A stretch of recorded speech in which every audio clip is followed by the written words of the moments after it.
Regardless of whether we're using the actual quadriga or 3 or 19 as you mentioned, how does that compare to or differ from the way we read the text now and trying to get a literal interpretation? Yeah, well, that's a great question, because I think it's very important to understand that when we read the Bible, we're not simply reading the cow went down the street and leaving it at that.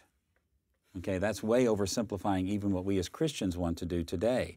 What we want to do is to know, and so what?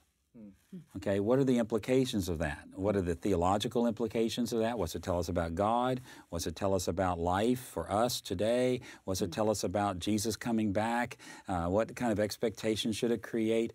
And there have been books written in recent years that argue that there's a close analogy to what we do as Christians today with the Bible and to these kinds of mysterious, mystical readings of the medieval period.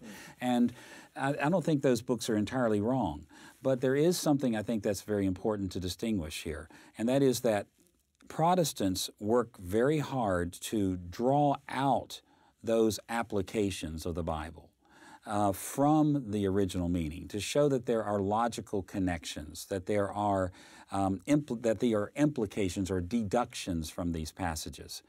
The Westminster Confession says, that either things are expressly taught in Scripture or they are by good and necessary deduction to be brought out of the Bible.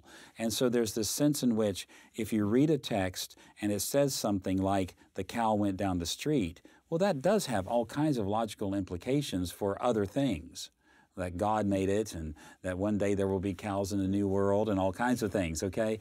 But it probably doesn't talk about Jesus going down the streets of gold, okay? Because it would be hard to draw that kind of theological connection. And that's the difference. We look at original meaning as sort of the foundational key understanding that sets a trajectory.